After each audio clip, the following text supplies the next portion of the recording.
If you have ever used PyTorch and thought, wait, what is the loss.backward or what is the optimizer.step so actually doing? So this module is for you. So today we will build a tiny neural network manually first, forward pass, loss, gradients, updates, and then we will rebuild the same network using torch.nn. So PyTorch finally feels simple and logical. So before we start, like this video, subscribe to my channel for more PyTorch modules and share it with your friends learning deep learning. All right, let's go. These are the main steps for any model. Let's see. So you have an input. You have this, for instance, let's say the box, which is forward pass, which calculating the features and until getting the output. And the next step is back propagation, which is this one here, to update the weights until getting, let's see, the input should be suitable to the output tensor y, which is, for instance, a classification or maybe segmentation. So in this lesson, as I said in the beginning, we will learn how forward back propagation works, how gradients are computed manually, and why PyTorch make our life, let's see, easier. Supporting the most, let's see, important libraries, for instance, PyTorch, NumPy, Matplotlib. And then we see the random seed, so the result are consist and reproducible. And we set the plotting style to make a chart look, let's see, clean. So if I run this, so here we are trying to generate a simple regression dataset. So 10 inputs features and one continuous target value. You can see here number of features is 10 and number of samples, and we have a continuous value. Let's see this the target one. The last one is the target value, and this is just keeping focus on learning, not on data cleaning.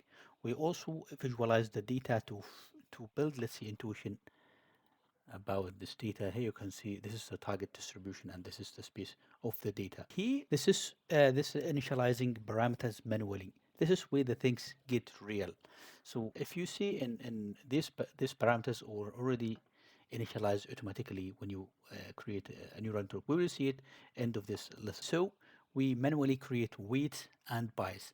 So we have here how many features do we have? We have 10 features, and that's why we will have number of, I will just show you now, and you can see here for the first features, for the first weight, it's 10 by 50. This is, for instance, the number of neuron of the next layers of the hidden layer, and this is the B is 50, W2 is 50, and this is the bias is 1. And here we see gradient enabled is false, so we don't need to calculate the gradient. We will do it manually, let's see, by ourselves. So we have, as we have seen, that we have 10 features. Now we will try to initialize parameters manually. In the neural network, when you use a PyTorch, this will be initialized automatically, or let's see, internally. And here we have 10 number of features, and I have hidden size is 50 and the output size is 1.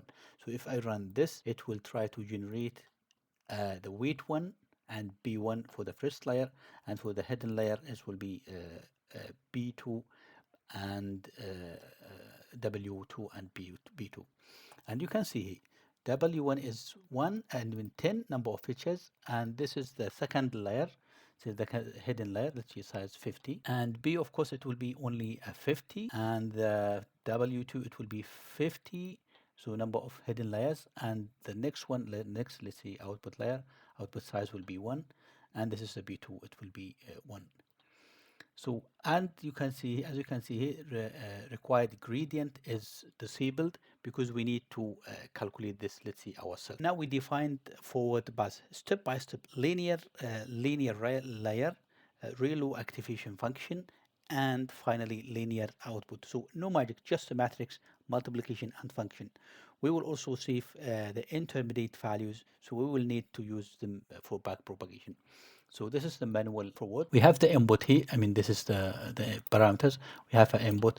We have weight 1, I mean, for the first layer, the bias for the first layer, weight for the second layer, and bias for the second layer. And you can see here, it's only a simple matrix multiplication. So you can see here, linear plus ReLU. So we have here this, it's a matrix multiplication, this times this, plus the bias 1.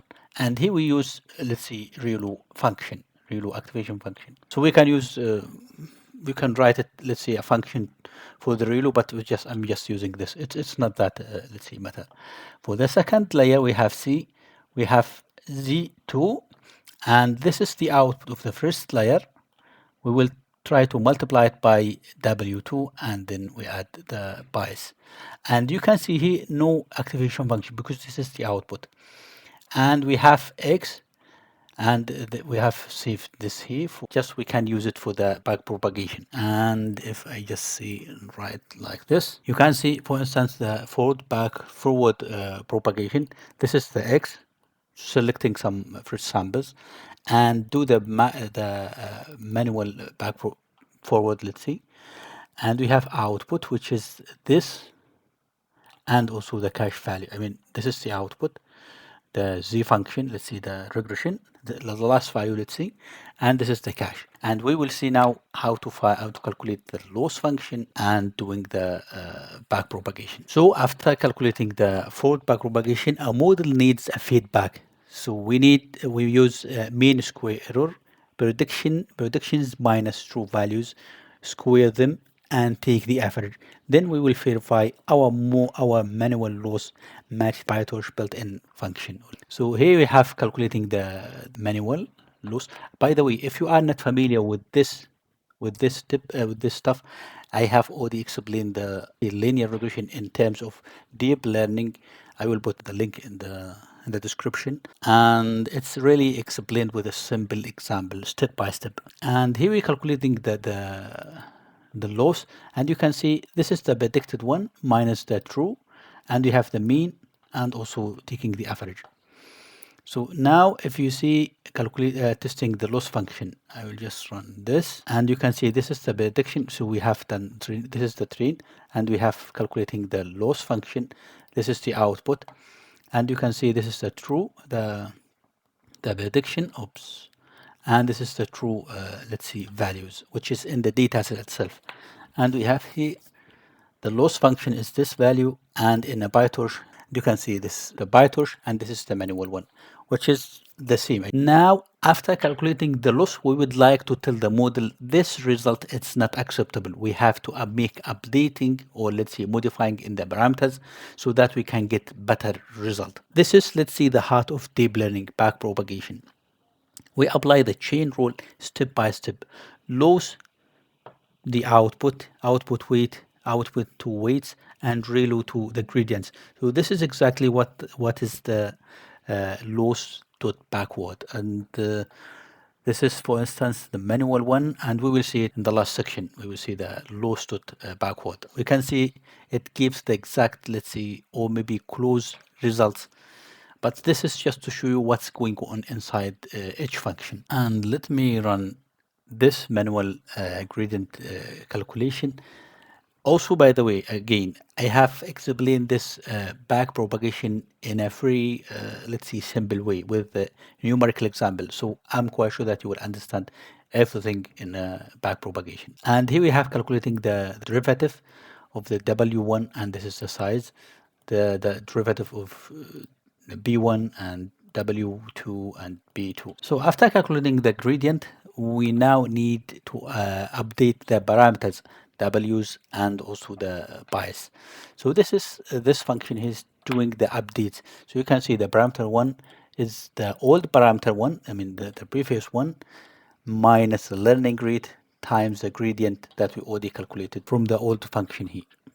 This one here, manual backward. Let me just run this here, and you can see the parameters updated. This is before the update, minus the W1. It will be this one here, for instance. This one value, only one value. And let's see, this we'll try to repeat this several times until we get, let's see, for instance, you are defining how many ebooks, or maybe until getting the best, let's see, results. So you can see here, this is the initialization of the weights. This function here is we have, let's see, this is a for loop for how many ebooks. And this for loop here is batch size. Let's see how many data in the training. Batch size is defined here 32. Okay, so this the batch size is 32, and we have 1000 sample, and we can do this. You can see here manual forward. This is the first function, and then manual, let's see, calculating the loss, and here doing the back propagation, and I mean calculating the gradient, and updating the weights. And this will try to do it several times until getting the output. And if you run this, so I have to investigate this why it's none. Sorry for this big mistake. And you can see here starting the training, and we can get this, see the train loss and also the test loss. So what was the problem? It was important, let's see, issue. So after the splitting the data, we normalize the X and also normalizing the Y. So normalizing the data will solve the issue of none. This will just try to show us the visualization. And you can see this is the training loss starting, I mean this one here, and it's almost close to, let's see, 0. And here's the prediction after the 100, let's see, iteration. The prediction versus the true values. Final result. This is the loss, and this is the, and also by the way, I have already explained what is the R square core. And now why this is, let's see, we need the manual stuff. So why I'm using this, why I'm just showing this manually, just to show you that we can do stuff manually, not just using the PyTorch. And also the most important reason is just to understand what's going behind each, let's see, function.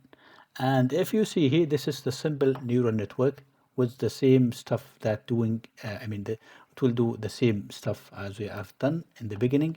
So you have defined the class simple network. You have the input size, which is 100, let's see, and his number of hidden layers will be 50. It's just these parameters is taken from the top cells. And you can see here we have nn.linear, nn.relu, nn.linear. And for the pass, for the forward, we're using forward function. This will be identified, or let's say recognized by the class, and it will be every time it will do the same stuff. This is only the class for the simple network. And you can see here, this is linear 10, and number of output parameter output features is 50. The bias is calculated true, and here is the relu. Next one is 50, and this one is output, 1. And this is what we have already done, seen in the beginning. And you can see here number of parameters is 601. And if you are not able to do this, just let me know in the comments, and I will explain how to calculate the total number of parameters for any network. This is the training of this class here. So now we will do this stuff.